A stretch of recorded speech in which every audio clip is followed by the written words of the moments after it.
Well, good afternoon, everyone. Thanks for coming back out. It's a really good turnout for an afternoon meeting on a beautiful summer Sabbath day. But it's definitely been a blessing to be here so far.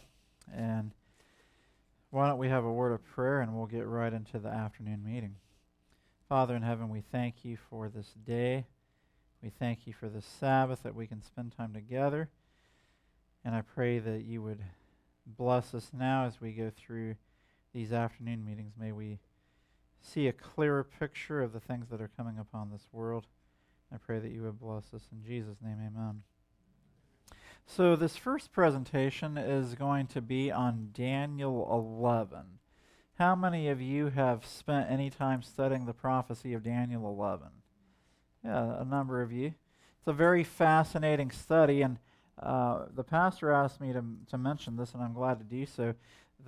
There's going to be a Daniel 11 symposium at the Village Church in Berrien Springs, Michigan, near Andrews University, the weekend of October 18 to 20. And I'll be one of the presenters there, presenting similarly to what I'm sharing this afternoon, except I have more time here to share compared to what I'll have there, which is fine. There's a lot of presenters. But I'll be one of several presenters. But if you're interested in hearing some of the different views that are out there, there's probably going to be three primary views that are presented. There's more than three views out there, but some of the other ones are kind of very, not many people hold to them, but there are three, I don't know how widely held views they are, but they're the main three views that are promoted in the church today. So that, and I will say this, that the three views that are going to be presented by solid Seventh-day Adventists, and there's not one view that will guarantee you eternal salvation over the other two. I do think it's good that we find the correct view. I do still believe that the Holy Spirit will guide us into all truth, but there are certain prophecies that can be a bit complicated, that if you have a slightly different view on the end of Daniel 11, it doesn't mean you're going to be lost. Again, it's helpful to know, I think, if you know what's coming and you have a right understanding, it can be useful or helpful, and it's possible that having a wrong understanding could lead you down a rabbit hole trap. So that's all true, but even if you have a wrong view, doesn't necessarily mean that you would be lost. But again, these things are here in the Bible for us to study, so that's why we're going to study. And so I'm going to share my study on Daniel 11. Yeah. I was just going to mention as well, the Daniel number 11 prophecy is Yeah. also online. That's right. So it's daniel11prophecy.com. I believe so. And they have all the views that you Yeah. can So you can do a chart comparison and see all the different views. So you could go ahead and even if you can't go to the meeting, so that's good that you pointed that out. Even if you can't go to the meeting over in Berrien Springs, you could at least check out the different views and the papers that are on there. So that's definitely worth mentioning as well. So that's just a bit of a prelude to what I'm going to share here. So the title for the message is Daniel 11 and the End of the World. And so Daniel 11 is the last of the four major visions. There's four major visions: Daniel 2, Daniel 7, Daniel 8, and Daniel 11. And we're going to kind of look at that briefly here. But, the question is, do you think Daniel 11 is important? Well, I certainly believe that it is. If you look at the introduction to the vision of Daniel 11, it's somewhat different than the introduction to the other four major visions. Now, Daniel 2 is its own unique story because Nebuchadnezzar has the dream first and then Daniel gets the dream. So that's very fascinating, and that's the foundational prophecy really for our understanding of eschatology as Seventh-day Adventists. I mean, if you go to a prophecy meeting, Daniel 2 is often the first night, and it's amazing to see the scope of history and how you go from Babylon to the end of the world. Daniel 7 and Daniel 8, Daniel's just he's in his sleep, and in his night dreams he has these visions. Daniel 11's a little bit different. We come to Daniel chapter 10, which is the prelude to the vision of Daniel 11, and you see that Daniel is fasting, mourning, and praying for 3 full weeks. Now, he's bothered by something, and if you go back and study the history, this is during the time of King Cyrus, and this is occurring after Cyrus has given the first of what would be 3 different decrees by different kings that would allow the Jews to restore and build Jerusalem. Now, the significance of that is that Daniel has just seen in Daniel 9, the previous chapter, that with a decree to restore and build Jerusalem, you will have the Messiah come, and eventually the sanctuary will be cleansed. And the devil obviously knows that as well, so now with a decree to start restoring and building Jerusalem, the Jews are back in Jerusalem. The Samaritans send an evil report back to Cyrus saying the Jews are looking to build up an insurrection and turn against the kingdom of Persia. And so now Cyrus is nearly convinced that he needs to call off the whole operation in Jerusalem.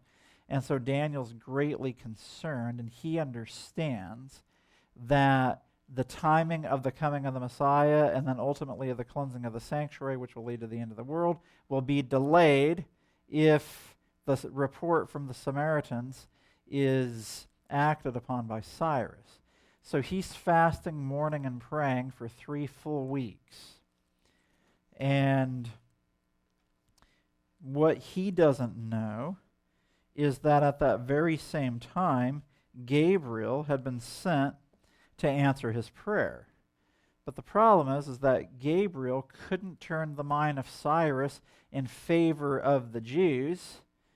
And so finally, after 3 weeks, we see in the story of Daniel 10, picking it up in verse 12, Gabriel says, "Fear not, Daniel, for from the first day that you did set your heart to understand and to chasten yourself before your God, your words were heard, and I am come for your words. But the prince of the kingdom of Persia withstood me 21 days. But lo, Michael, one of the chief princes, came to help me, and I remained there with the kings of Persia. Now I am come to make thee understand what shall befall thy people in the latter days, for yet the vision is for many days." So in a nutshell, here's what happens. Daniel sees that the Samaritans send a report to Cyrus that's making Cyrus question whether or not he wants to keep moving forward with the rebuilding of Jerusalem. Daniel knows that the whole plan of salvation could be at stake, or at least delayed, and so he's fasting, mourning, and praying for 3 full weeks, and Gabriel is working to turn the mind of Cyrus for 21 days. That's 3 full weeks. And so Daniel's praying. Now, when he prayed in Daniel 9, the answer came pretty quickly. Daniel 10, he's praying for 3 full weeks. The answer's not coming, but he doesn't stop. 2 weeks in, he doesn't say, "Oh, forget it. Cyrus is just going to do what he's going to do. I can't do anything about it." No, he continues to pray because he knows what's at stake, and he doesn't know that Gabriel is in town working on Cyrus's mind, and after 3 weeks, Michael shows up. Now, we know who Michael is, right? Michael is Christ. The name Michael means who is like God. And there's 4 places in the Bible, 4 chapters in Scripture, where Michael appears. Now, chronologically, according to the age of the universe, not according to how they show up in Scripture, but chronologically, the first place that Michael is described is Revelation 12, verse 7, where it says, "And there was war in heaven. Michael and his angels fought against the dragon, and the dragon fought and his angels and prevailed not, neither was their place found any more in heaven." So that's before the creation of the earth. There's this war in heaven.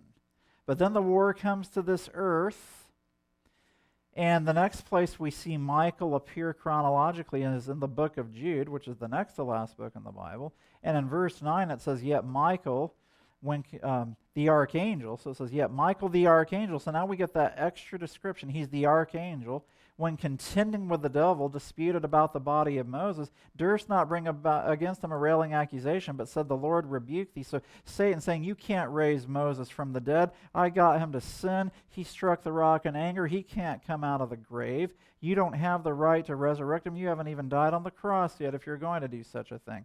And so Michael appears again, and so we notice a pattern. Michael is in Revelation 12, and he's fighting against Satan.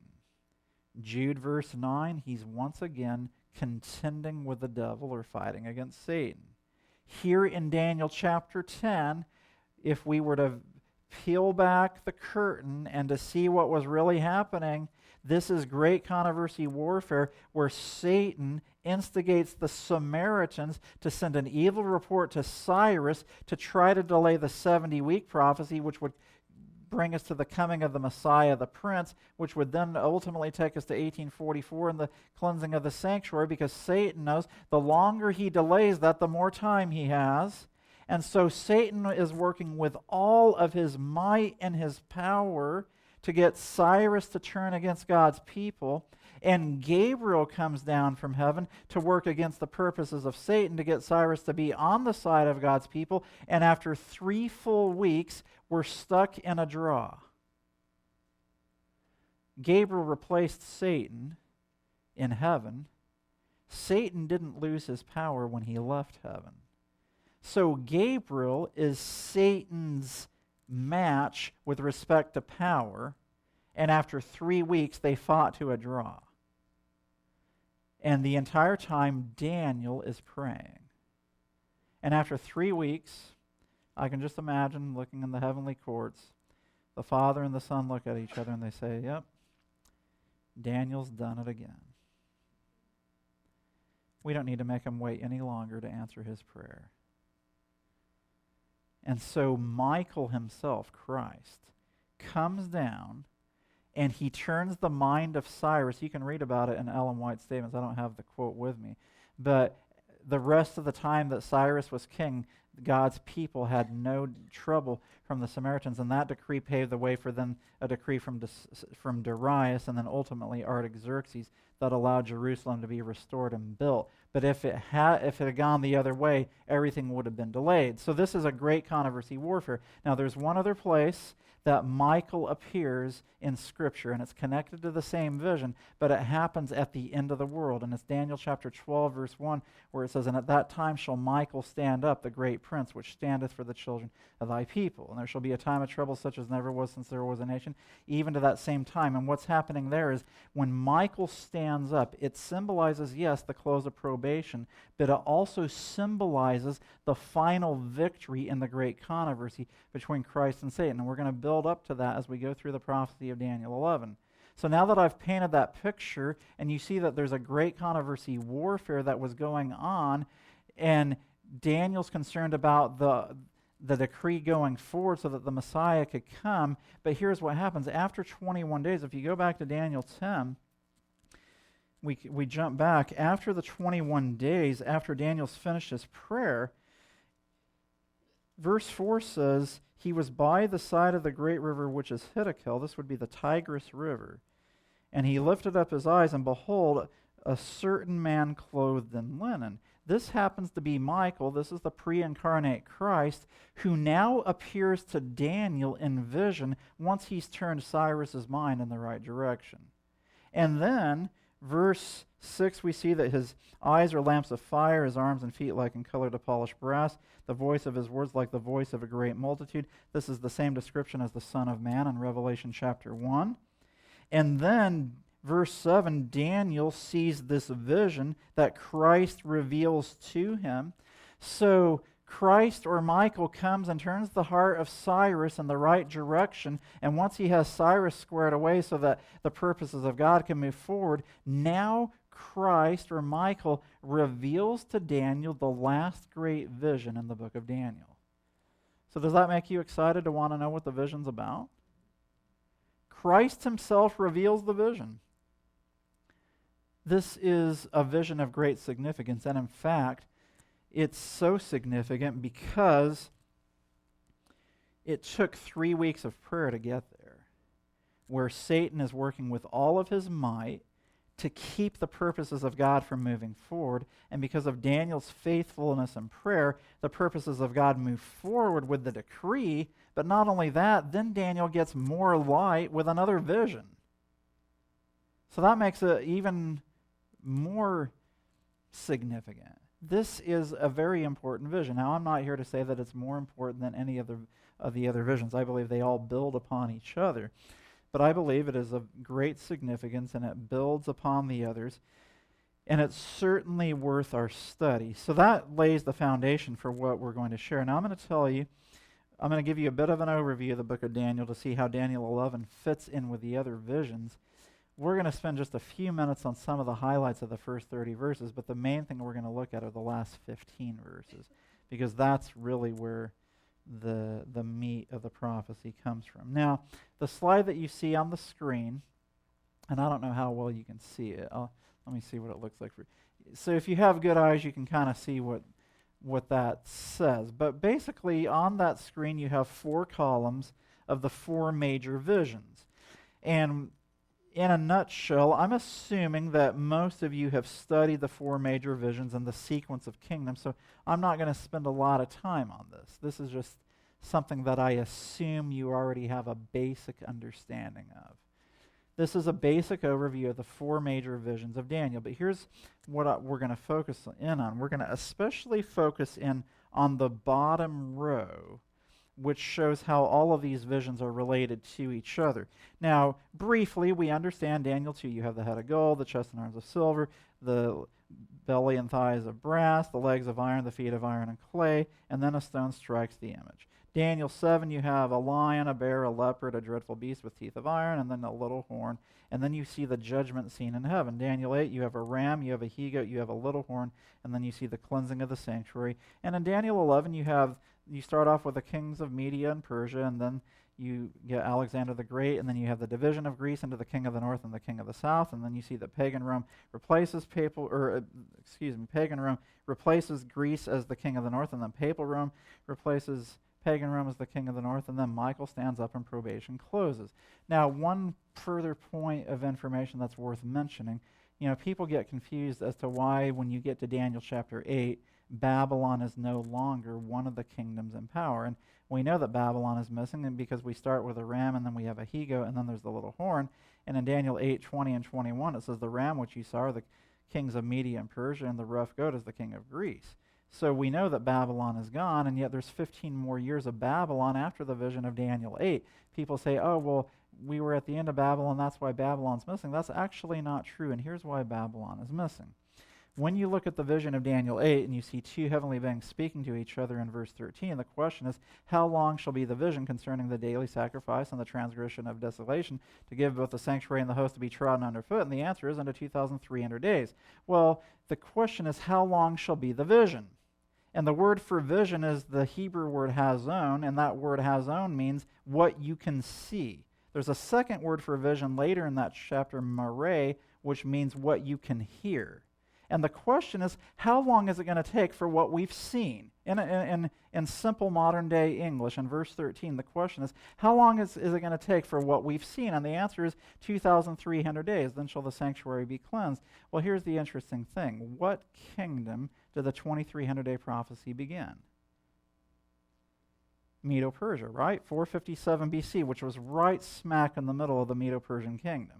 So Babylon is not in the vision of Daniel 8 because you see a ram, a he-goat, and a little horn, and the question is, how long is this vision going to be?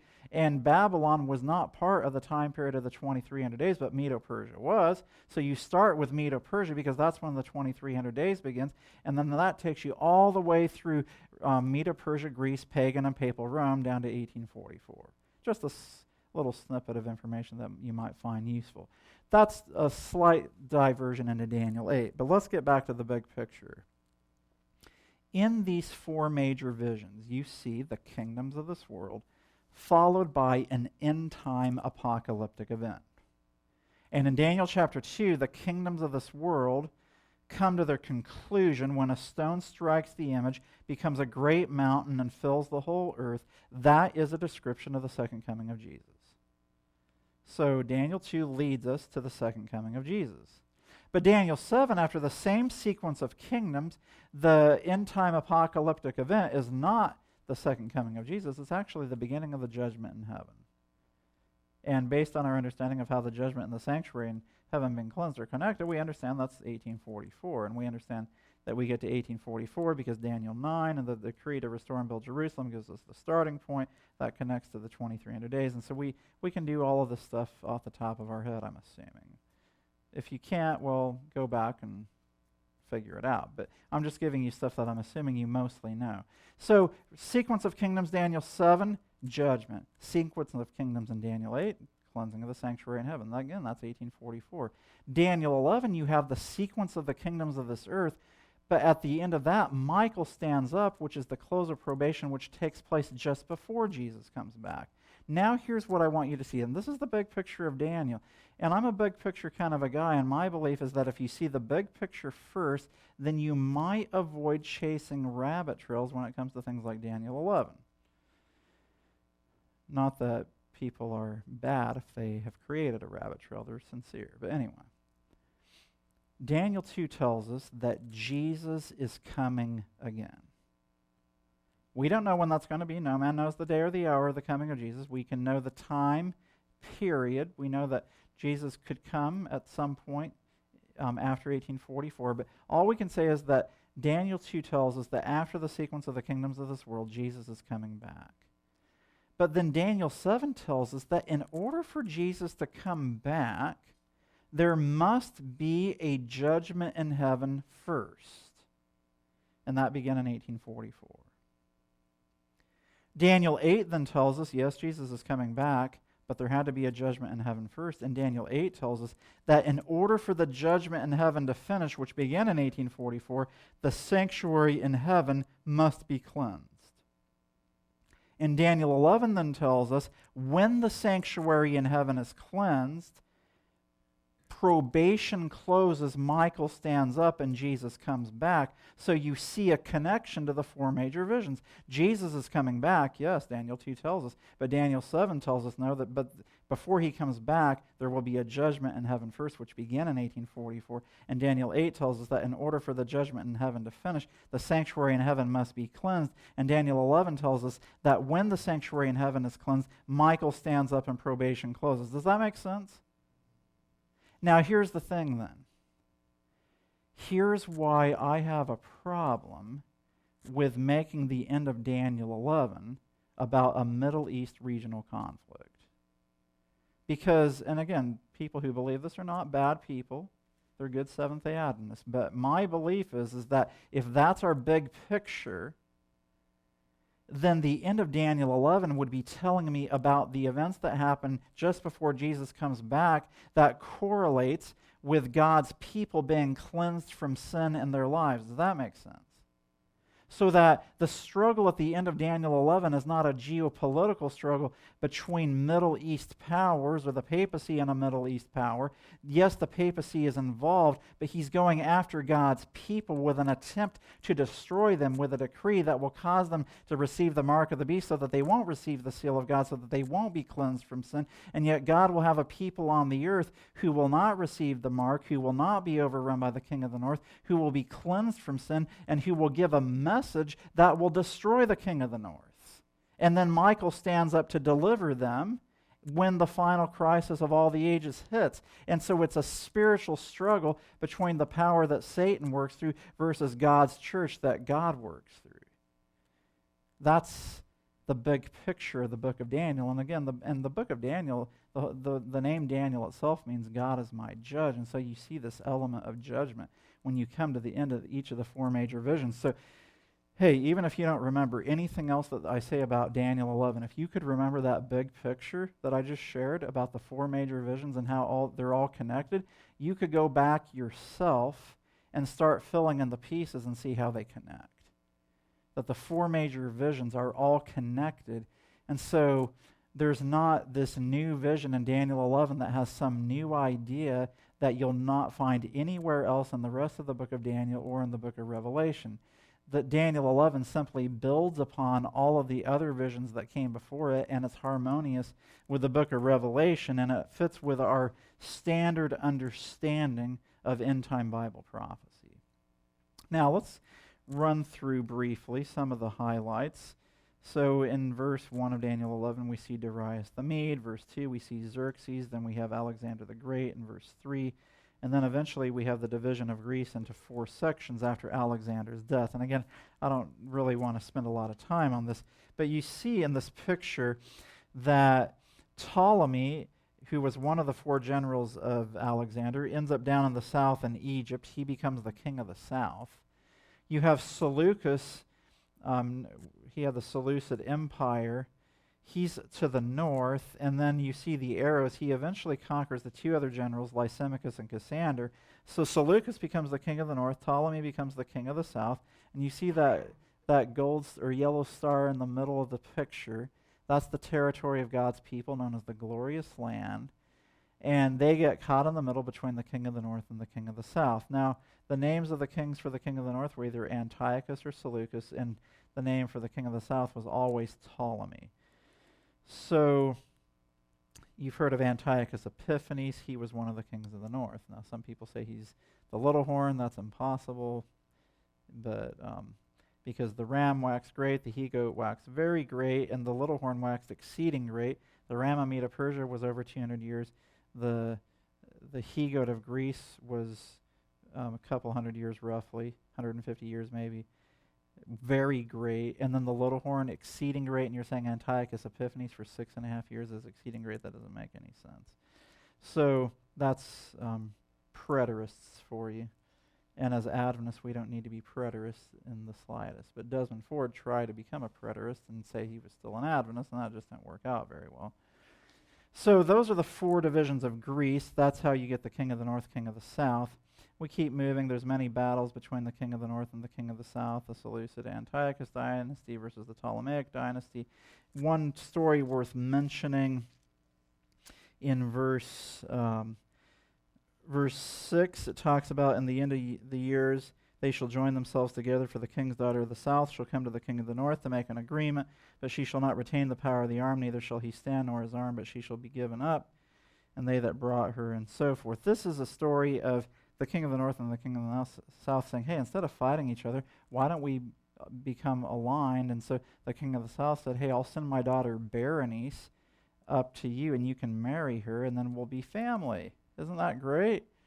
And so Berenice becomes the wife of the king of the north. The only problem is he was already married to a woman named Laodice, for whom the city Laodicea was named, by the way. So he puts Laodice away for 2 years and has Berenice as his new wife, and he has a child. And after 2 years, he got tired of Berenice and said, I think I like my first wife better. So he brings Laodice back, and Laodice obviously doesn't trust him, so she has him poisoned, and he dies. And then she has Berenice and her son put to death because she wants to make sure there's no rivals for her son. So now Laodice's son becomes the new king of the north, and of course the battles continue. And that very story is predicted in Daniel 11, verse 6. So if that particular story was so accurate, certainly we can have confidence in the remaining events that were prophesied before they ever occurred, and now they're historical data to look back on. Very fascinating.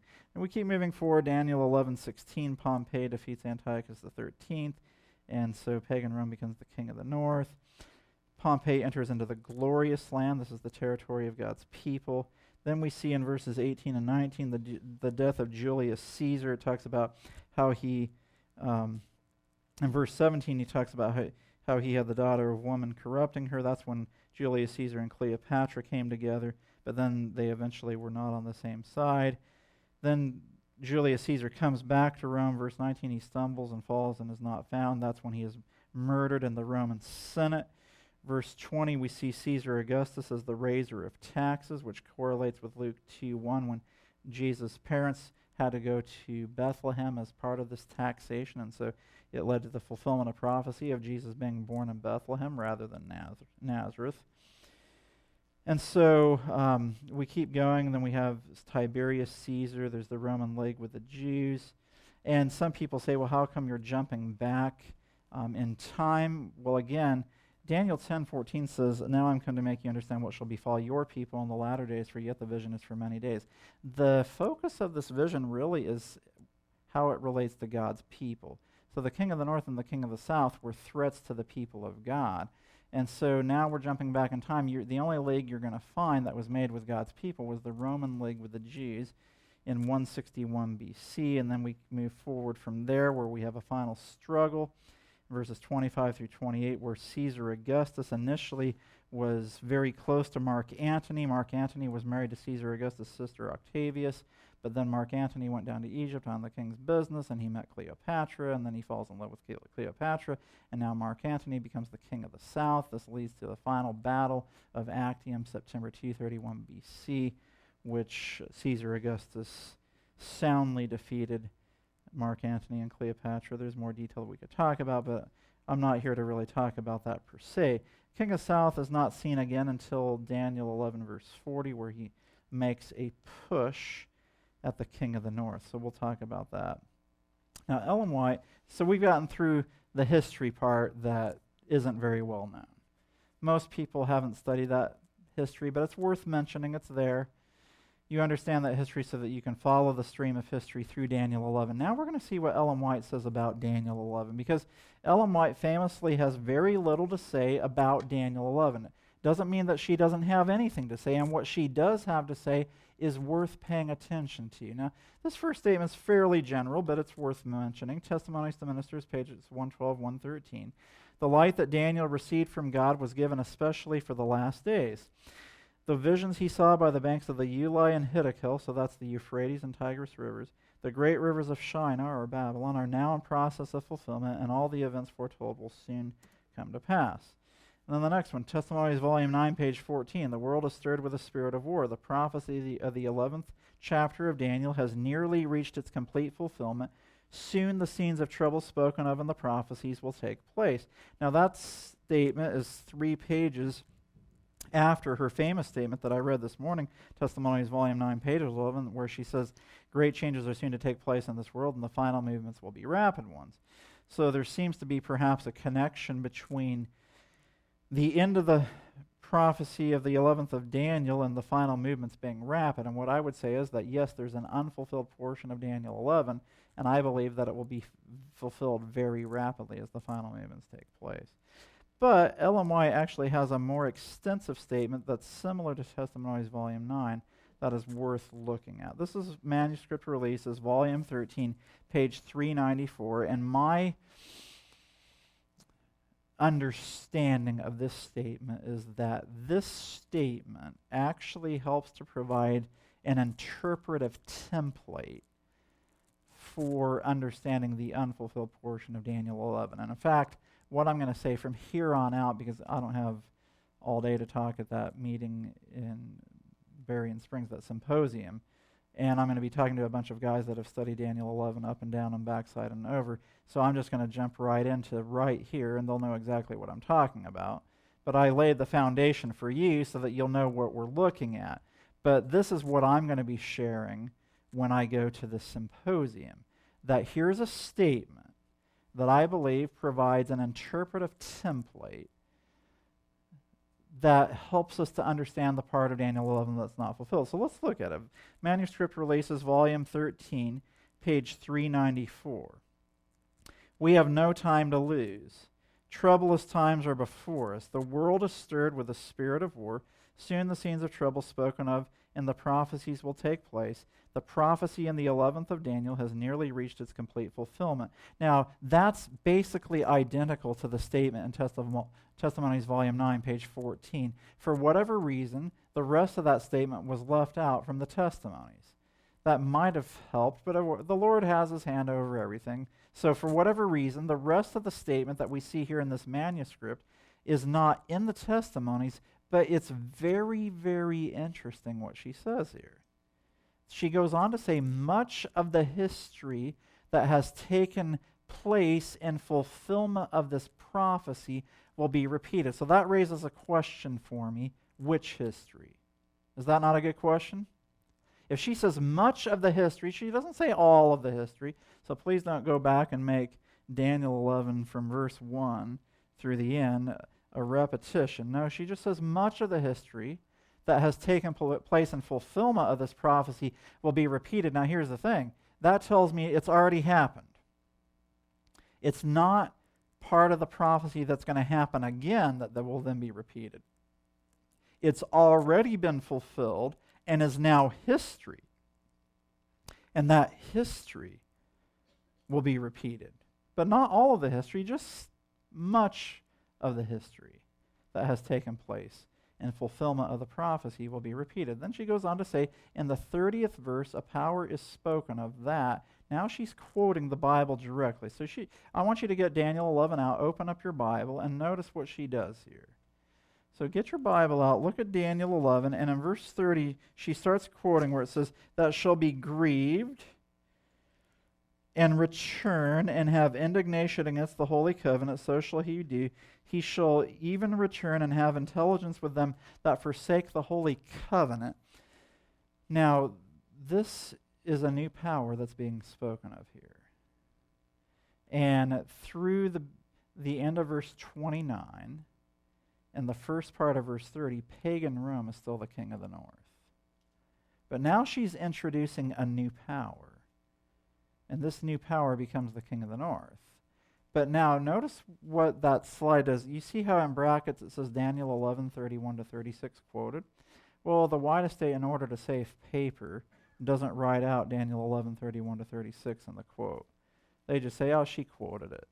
But she actually wrote it out, and it's in the manuscript. So let's read verses 31 to 36.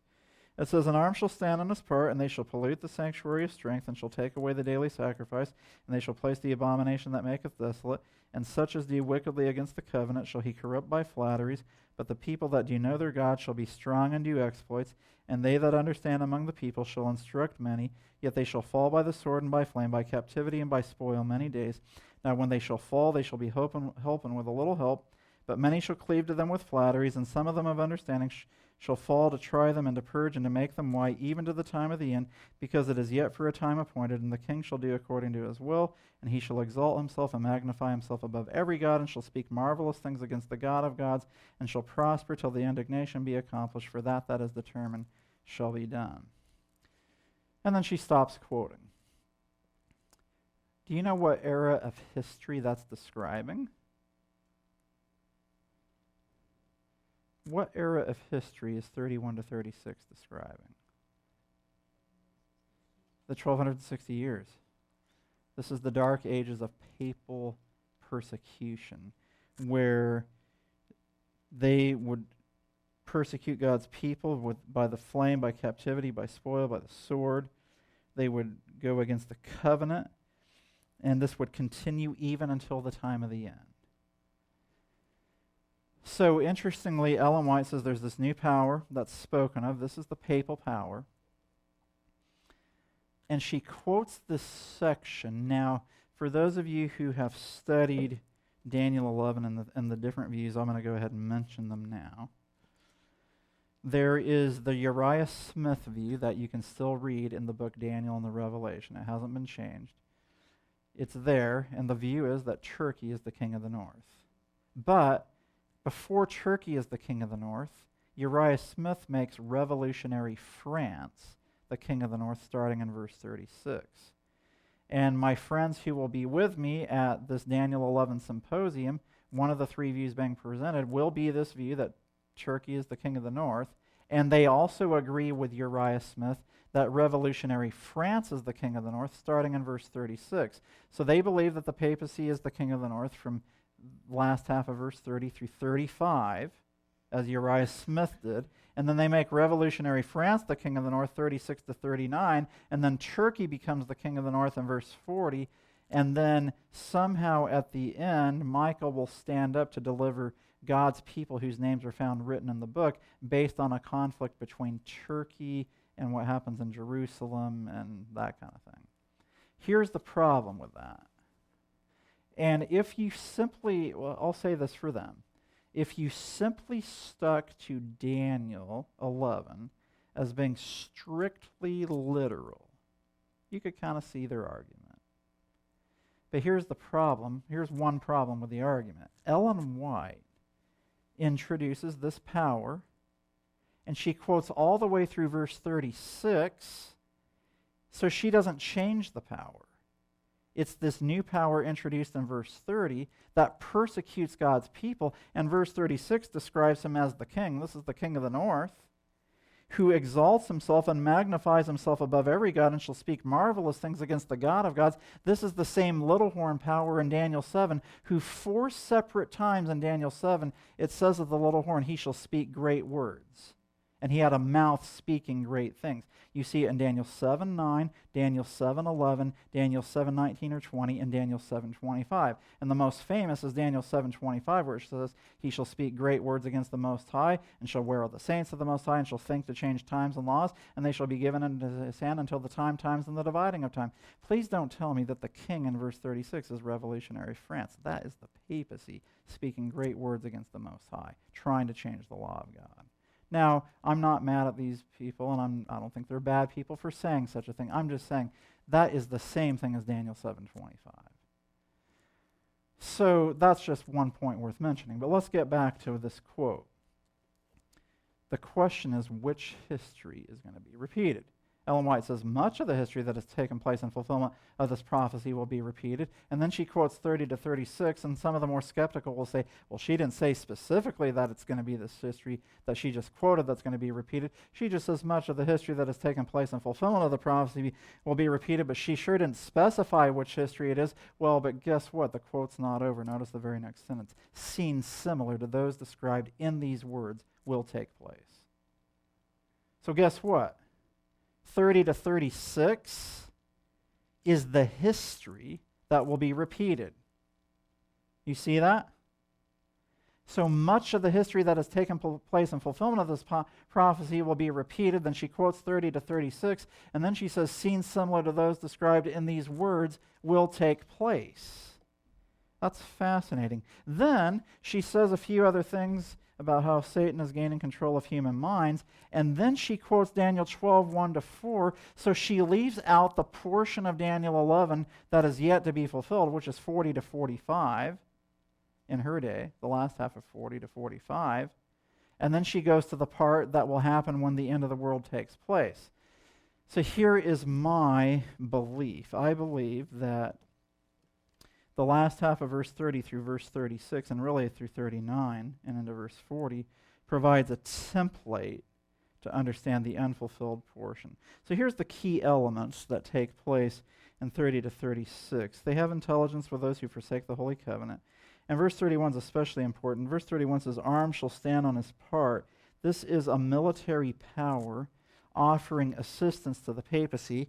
And this is historically when Clovis, the king of the Franks, made an agreement with papal Rome in 508 to provide military support. And through that agreement, Clovis of the Franks used his military power to give assistance to the papacy to establish the papacy as the preeminent power of Western Europe, because the papacy did not have its own military power to drive out the rivals that it was fighting off in Western Europe. Now, here's what we know about the papacy.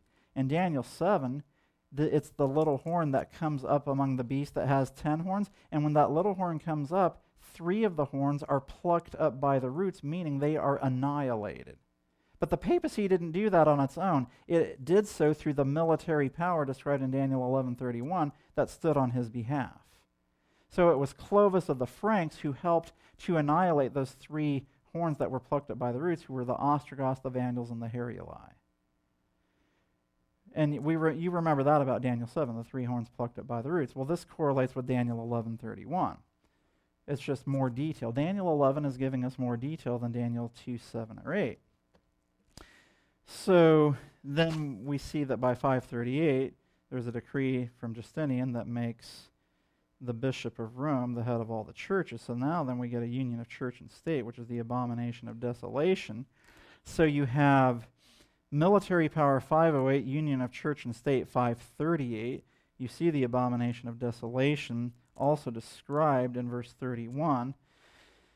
And so this then leads to the persecution of the saints, which lasts for many days, and this continues until the time of the end, when the king of the north receives a deadly wound.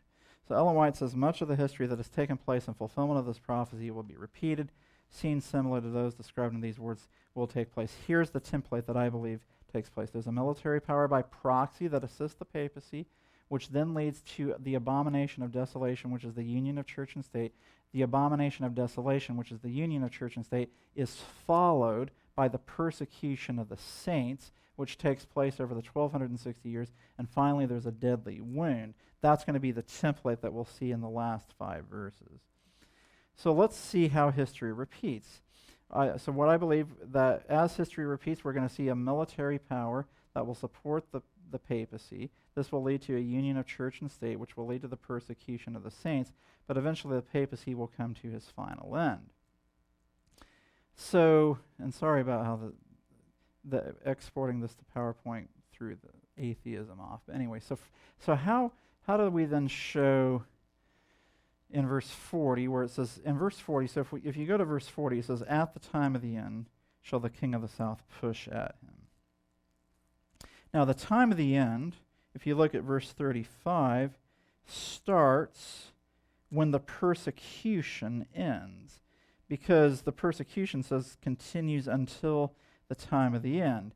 And the persecution, we understand from Daniel 7:25, lasted for a time, times, and the dividing of times, which is the 1260 years, which is from 538 to 1798.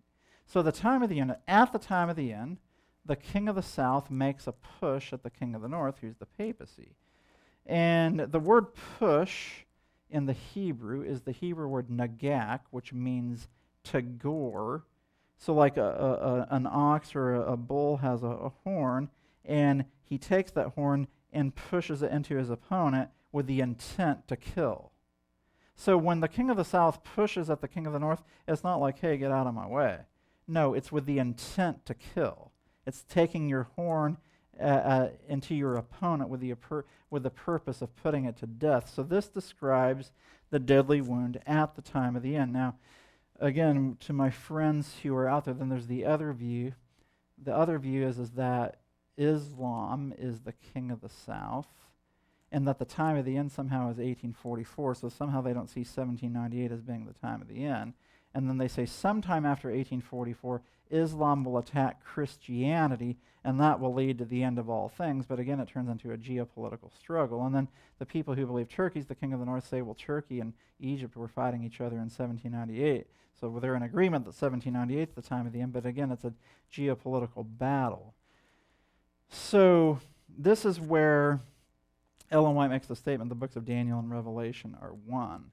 We see the deadly wound in Revelation 13:3, and we understand that took place when France attacked the papacy, where General Berthier was ordered by Napoleon to go in and take Pope Pius VI captive. He took him out of the Vatican, and the reason why that's the deadly wound is that from 538 to 1798, the papacy had power over the state. And the state did what the church wanted, and the church could enforce doctrine and dogma through the state power.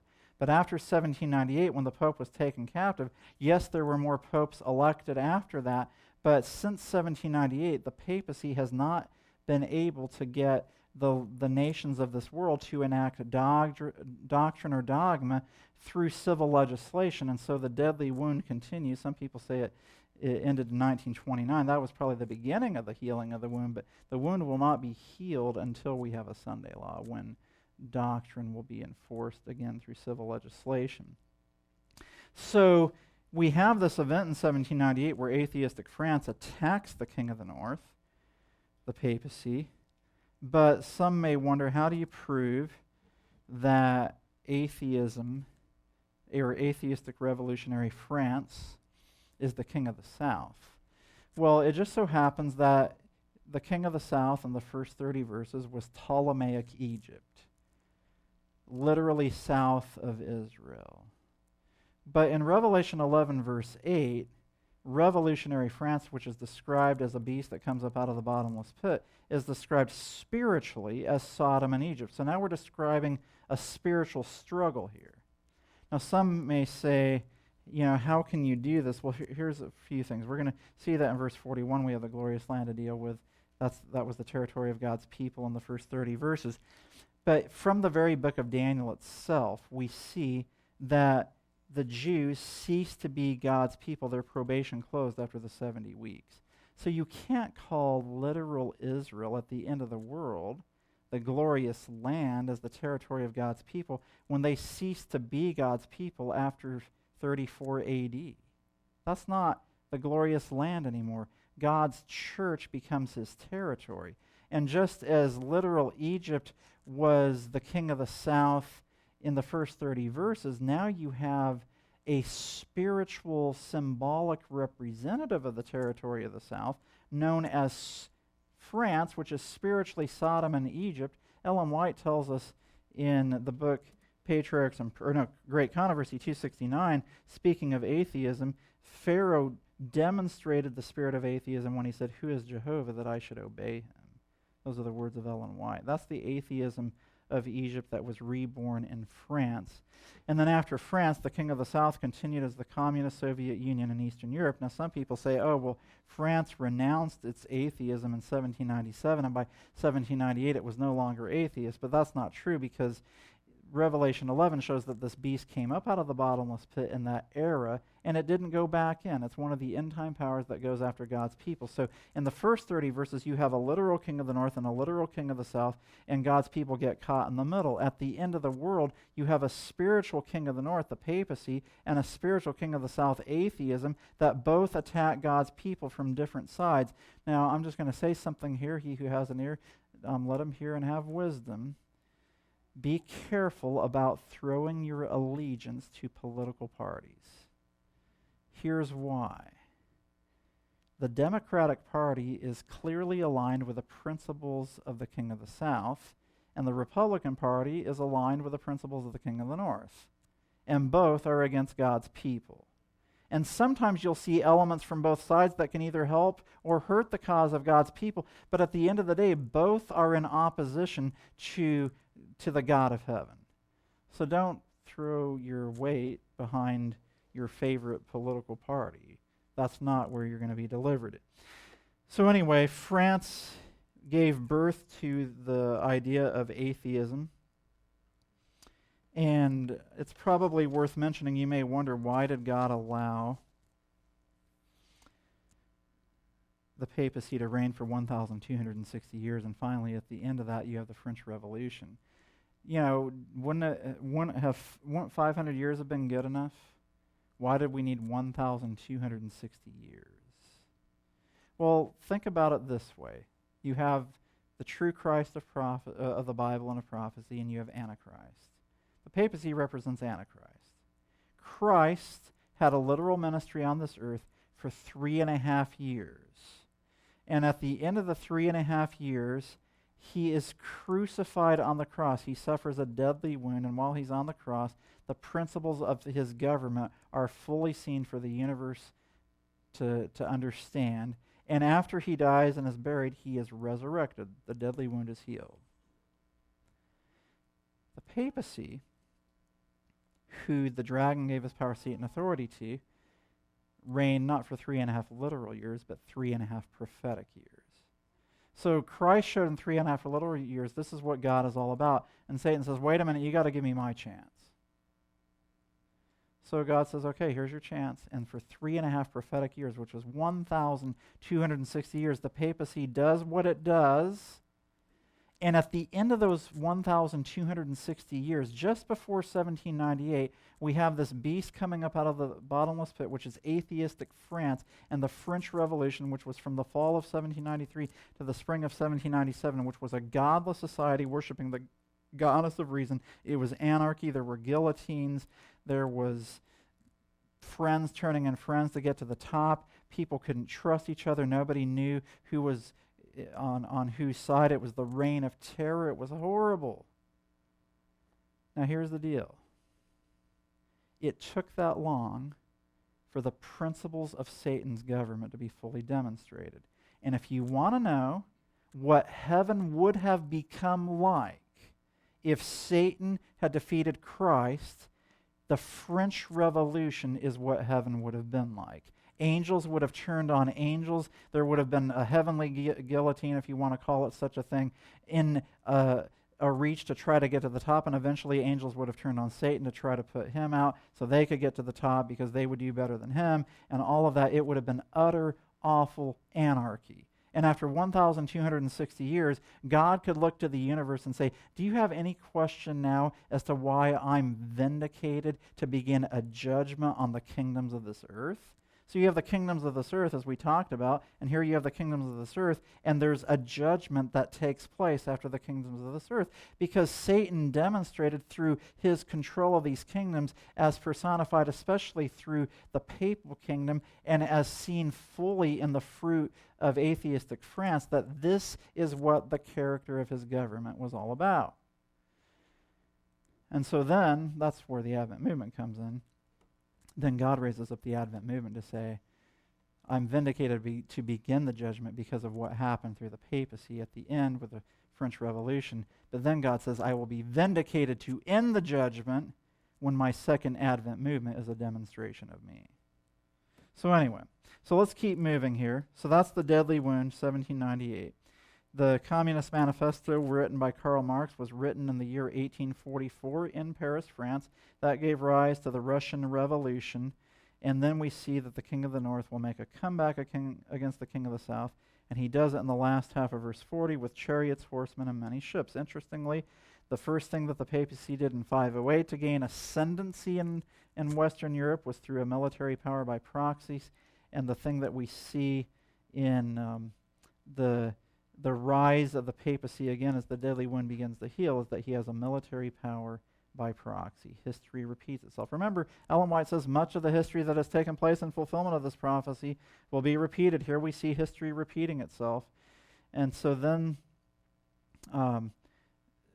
after this deadly wound in 1798, the next event is a military and economic power giving force to the papacy against the King of the South.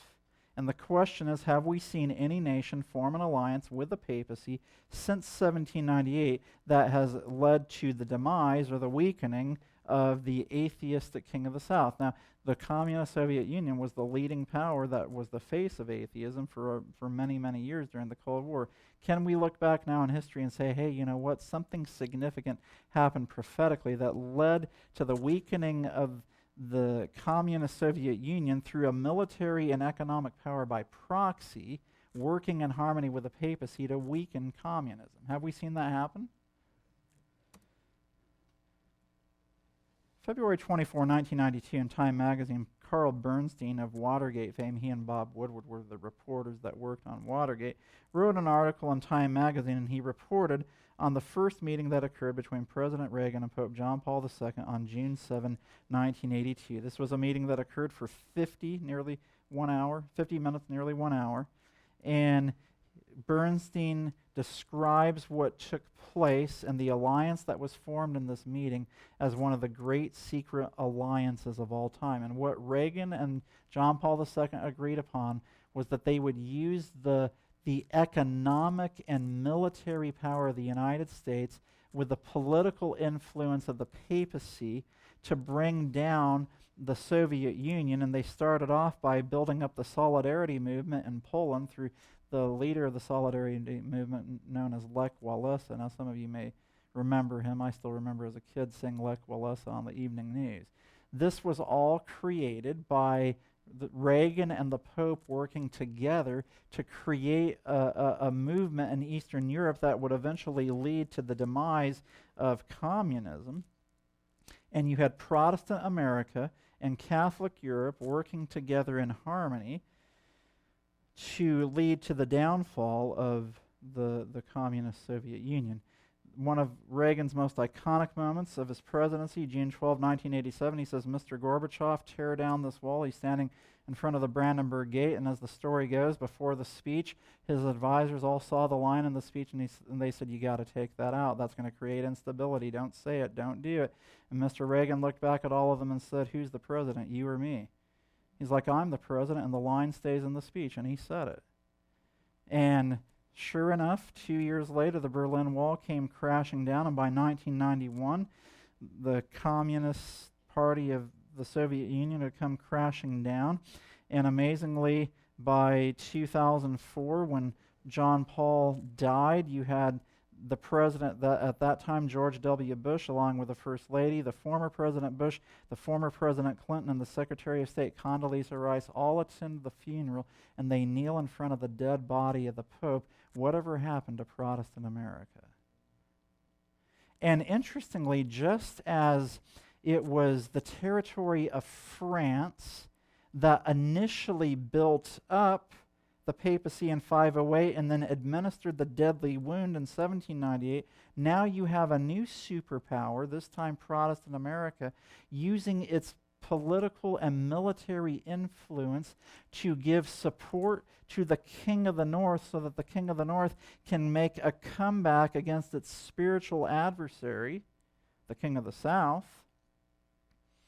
And ultimately, though, it will be the false prophet of apostate Protestantism of America that will again turn on the papacy the way France did. So let's move forward. We've seen this statement before, that much of the history that has taken place in fulfillment of this prophecy will be repeated, seen similar to those described in these words that will take place. So the next thing that's going to happen is that just as there was a military power in verse 31, and then the abomination of desolation, the next thing we'll see after military power will be abomination of desolation, church-state union formed. This would be a national Sunday law. Then there will be the persecution of the saints. So how do we see the abomination of desolation? Well, verse 41 describes the glorious land. Verse 45 describes the glorious holy mountain. And the glorious land was the territory of God's people. It was Palestine or Judea. And so verse 41, after the military power props up the papacy, then verse 41 says, he shall enter into the glorious land, or he shall enter also into the glorious land, and many countries shall be overthrown. Now the word countries is in italics in the King James, so it really should just read, he shall enter also into the glorious land, and many shall be overthrown. But these shall escape out of his hand, even Edom and Moab and the chief of the children of Ammon. Now, when you study Daniel 11, when the king of the north or the king of the south entered into the territory that was outside of its own territory, it wasn't going for a trip. The reason it entered into the territory was for the purpose of conquest. So the king of the north enters into the territory of the glorious land to conquer the people of that territory. And the people of that territory it's the territory of God's people. Now, you have the glorious land, which represents all of Judea. You have the glorious holy mountain, which is the mountain on the north side of Jerusalem. I'm going to show you a couple of verses just to give you an idea of what this symbolizes. Psalms 48, verses 1 and 2 says, great is the Lord and greatly to be praised in the city of our God, and the mountain of his holiness is Mount Zion on the sides of the north. Beautiful for the situation, the joy of the whole earth is Mount Zion on the sides of the north, the city of the great king. So Mount Zion is called the holy mountain in Psalms 48, 1 and 2. Daniel 9:16 describes Jerusalem as the holy mountain. So if we just stick with the book of Daniel itself, Jerusalem is described as the holy mountain. And then Joel 2:32. Joel 2:32 says, and this is end-time language because verse 31 talks about the sun being turned into darkness, the moon into blood before the great and the terrible day of the Lord. But verse 32 says, and it shall come to pass that whosoever shall call on the name of the Lord shall be delivered. For in Mount Zion and in Jerusalem shall be deliverance, as the Lord hath said, and in the remnant whom the Lord shall call. Now here's this symbolic end-time language of Mount Zion, Jerusalem, and the remnant, where deliverance will be found after the dark day and the moon turning to blood. So this is just before Jesus comes back. There is a deliverance that will take place. Now this is very interesting, because Daniel 12, verse 1 says, and at that time shall Michael stand up, the great prince, which standeth for the children of thy people. And it says, at that time thy people shall be delivered, everyone that shall be found written in the book, and that deliverance takes place after the glorious holy mountain is surrounded. So the glorious holy mountain is surrounded in verse 45, and then Michael stands up to deliver those who are in the glorious holy mountain in the very next verse. Well, in Joel 2:32, Mount Zion, Jerusalem, and the remnant are synonymously described. So here's why I'm saying this and pointing this out. I believe that the glorious holy mountain, which is the smaller territory within the glorious land, the glorious holy mountain is a small portion of the city of Jerusalem in all the territory of the glorious land. That is where God's people will be delivered. The glorious land is a wider territory. It represents all of Judea. So here's how I explain it. The glorious land and the glorious holy mountain are not the same thing.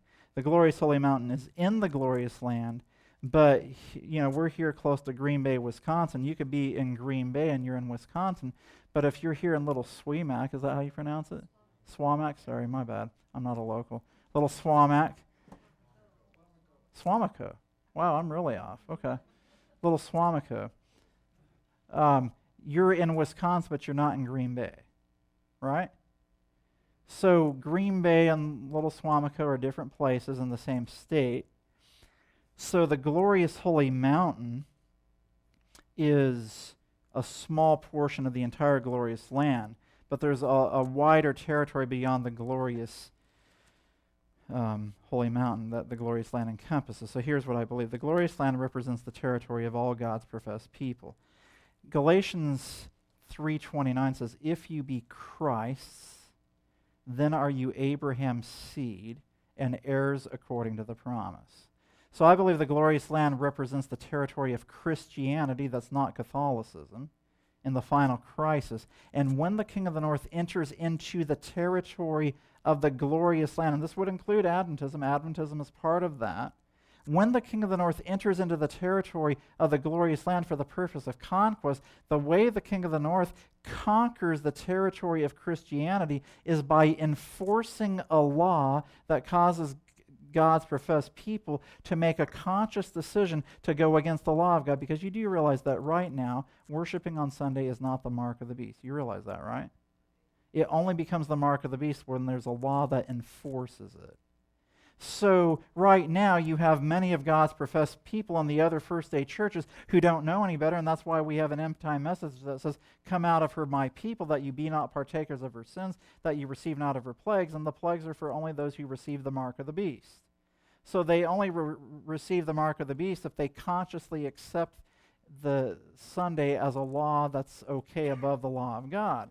So the glorious land is the territory of those who are Christ, are Abraham's seed. So it's spiritual Israel. Abraham is the father of Israel. So spiritual Israel is the territory of the glorious land, and the King of the North enters into the glorious land for the purpose of conquest, to conquer God's people, and he seemingly does, because it says many will be overthrown. So then the glorious holy mountain would be those who survive this shaking, and we'll talk about that. So I'm probably starting to, how are we doing on time? Yeah, we probably need to wrap this up here. And then we'll take a little break and do our last meeting. So one quote worth mentioning, Great Controversy 608, "As the storm approaches, a large class who have professed faith in the third angel's message, but have not been sanctified through obedience to the truth, abandon their position and join the ranks of the opposition." And then, it's shocking. "Men of talent and pleasing address who once rejoiced in the truth employ their powers to deceive and mislead souls. They choose the easy, popular side." If you're learning to choose the easy, popular side in church now, you're getting ready to receive the mark of the beast. Sanctification is part of the salvation plan that God has to prevent us from receiving that mark. Now, there's 4 stages to the Sunday law. I'm going to just go through this quickly in the interest of time. It starts off with refraining from working on Sunday, and Ellen White tells us during that time to do missionary work. Then it progresses and elevates to mark of the beast level when it says you have to honor Sunday, but you can still worship on the Sabbath. If you start honoring Sunday, that's the mark of the beast. Not working is not receiving the mark of the beast. Sure, don't work your business that day. Just do missionary labors, showing people the truth. But if you are honoring Sunday by worshiping, then that's mark of the beast level. Then it elevates further to you cannot worship on Sabbath, only on Sunday. Fines and imprisonment will be imposed. And finally, you have the death penalty to those who worship Sabbath. I don't have time to go through all of this too much, but Edom, Moab, and Ammon, there's a parallel in Isaiah 11 about those who respond to the Sabbath message. I believe these are the heathen or the Gentiles outside of the church who come in to the loud cry message. The Egyptians are the remaining communist nations of the King of the South. That'd be China, Laos, Vietnam, Cuba. Libyans and Ethiopians were a last line of defense for Cleopatra and Mark Antony. I believe that would be the Islamic nations. I may be wrong on this. So I don't see Islam as the king of the South. I see them as a minor ancillary player in the end-time struggle. Then you get to verse 44. It says, tidings out of the east and out of the north shall trouble him. Therefore he shall go forth with great fury to destroy and utterly to make away many. So the tidings out of the east and out of the north, if you look at the map, and I'll go back up actually. If you come down to the south and west of Egypt where the Libyans and the Ethiopians are at your steps, in the mind of the Hebrew at that time, you've conquered the whole world, but then a message comes from the east and out of the north that makes it clear to the king of the north that he actually hasn't conquered the whole world. There is a territory known as the glorious holy mountain where the loud cry message is coming from. This is Seventh-day Adventists, the 144,000 who've survived the shaking and the mark of the beast crisis. These are the wise virgins who go forth to meet the bridegroom with the extra oil in their vessels with their lamps, who receive the outpouring of the latter rain, who now give the loud cry message. And it identifies the papacy or the king of the north as the habitation of every foul spirit, the hold of every unclean and the cage of every unclean and hateful bird, the habitation of devils. And so obviously the papacy is infuriated, and this correlates with Revelation 12:17, when the dragon is wrathful with the woman, goes to make war with the remnant of her seed, which keep the commandments of God and have the testimony of Jesus Christ. By the way, it's not a coincidence that obedience to the commandments and fidelity to the testimony of Jesus, which is the spirit of prophecy, are the two things that are under the greatest attack in Adventism today, because the devil knows that if you obey the commandments with the love of Jesus and hold to the testimony of Jesus, that you won't be deceived by the devil in the last days. So you have the loud cry message in verse 44 of Daniel 11. And the papacy goes forth to destroy. And there could be, during this time, martyrs for the faith. We don't know the detail, but because much of the history that has taken place in fulfillment of the prophecy will be repeated, there is certainly belief that there could be persecution and martyrdom. Now, we know the loud cry message is the message of Christ's righteousness. It's going to lighten the earth with its glory, as the message of 1888 was designed to do, but as we know, it was thwarted. But a day is coming when it will go forward. It's not going to be thwarted forever. It will go to the world. And we talked about this earlier, about how Babylon's sins reach heaven with the Sunday law. So here we see history repeating itself. So we see the military power assisting the United States, assisting the papacy. The next thing that will happen will be a Sunday law. I don't know when, but that's the next thing. That will then be followed by the persecution of the saints, as seen in verse 44. But then we see in verse 45 that just as there was a deadly wind in verse 40, in verse 45, the papacy comes to his end. None will help him. Now, let me just read verse 45. It says, and he shall plant the tabernacles of his palace between the seas and the glorious holy mountain. Yet he shall come to his end, and none shall help him. This is, I believe, the death decree. Tabernacle of palace. Tabernacle is a place of worship. Palace is a place of kingly authority, and it's placed between the sea and the glorious holy mountain. Sea represents people. So the people of the world are behind this enforcement and this death decree. And the glorious holy mountain is the territory of God's people, and seemingly God's people are going to be wiped off the map by this sea of people that are behind the papacy, who is making this final death decree. And just when it seems as if God's people are going to be wiped off the map, the papacy comes to his end, and Michael stands up to deliver the people. Review and Herald, November 19, 1908. Wonderful events are soon to open before the world. The end of all things is at hand. The time of trouble is about to come upon the people of God. Then it is that the decree will go forth, forbidding those who keep the Sabbath of the Lord to buy or sell, and threatening them with punishment and even death if they do not observe the first day of the week as the Sabbath. And at that time shall Michael stand up, the great prince, which standeth for the children of thy people. So here's the thing. Verse 45, I believe, and Ellen White, I believe, is corroborating this in the statement, is not a Middle Eastern power showing up in Jerusalem, and then that leads to the end of all things. No, verse 45 is the death decree. And then Michael stands up to deliver his people. So I see this as a spiritual struggle. Now, I'm going to do this in lightning fast speed here. when Michael stands up, he was seated at the right hand of God. So if we knew what he was doing while he was seated, when he stands up, we'll know the work that has been finished. And this correlates to the cleansing of the sanctuary. He is described in Hebrews 8, verses 1 and 2 as our great high priest seated at the right hand of the throne of God. So at the very least, we can say when Michael stands up, his work as high priest is finished, right?